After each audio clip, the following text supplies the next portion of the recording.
Well, more outstanding acts of bravery from Afghanistan and the Libya campaign have been recognised today in the latest operational honours list. Personnel from all three services are being commended for gallantry and achievement during Operation Herrick 14 and Op Ellamy. There's also been recognition for acts of courage at home. Our reporter Kyle Lark has been speaking to some of the recipients. 131 members of the Army, RAF, Royal Navy and Royal Marines are being honoured in the latest awards list. There are 4 Distinguished Service Orders for command and leadership and 2 Conspicuous Gallantry Crosses for outstanding bravery on operations.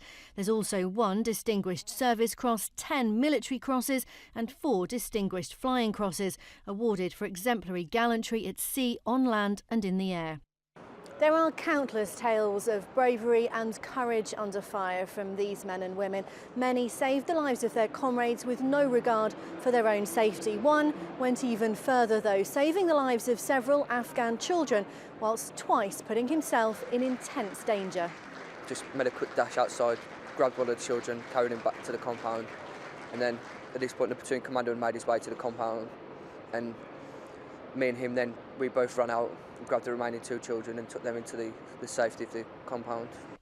Marine Mark Williams also gets the MC. He ran across open ground under heavy fire to rescue a comrade who'd been shot in the chest. He's worried what his mum will say. I've told my close family, I've told my mum, and she, the last thing she says is don't do anything stupid. So when she tells you you've gone and done something a bit daft, she, no doubt, when I see her, I'll get a bit of a clip round the head. There's a Conspicuous Gallantry Cross for a soldier who ran towards a grenade, throwing it into the next ditch to save his men from serious injury. We sort of shouted out, get down, there's a grenade, words to that effect. With that, I sort of ran forward, picked it up and posted it in the ditch that runs alongside the ditch that I was in. And it detonated, and luckily I was all right, and more importantly, my lead scout was all right. And another soldier whose actions saved the lives of many is Sapper McMurray. He stood on an IED which failed to detonate properly, but for the next 4 days he led the search teams in the hunt for further devices. I came across an IED, stood on it, partially went off, but luckily there was no injuries and everyone got back safely.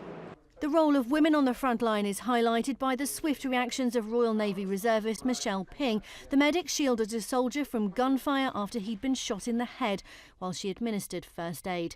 She's already been awarded a Millie. Now she gets a mention in dispatches. I heard the shouts of man down and I just instinctively got my kit on and ran up on the roof to look after him. That was my job. I was there to look after Craig. A Chinook pilot whose aircraft was almost inoperable after taking enemy fire as he dropped troops off near a Taliban IED factory receives the Distinguished Flying Cross, following in family footsteps. I don't tell my mother a huge amount, but she's got some experience of this from her childhood. Her father, my grandfather, was awarded the DFC for actions flying in the Second World War. But the honours list also recognises those who contributed to the Libya campaign. HMS Brocklesby aided the humanitarian mission off Misrata, clearing the port of mines while repeatedly coming under fire from Colonel Gaddafi's forces on shore. We had to get the port clear so that the shipping could go back in, start delivering humanitarian aid and medical supplies, and start getting the wounded back out again. The shells were exploding hundreds of yards away from us. We could feel the percussion on the ship, but my team were magnificent.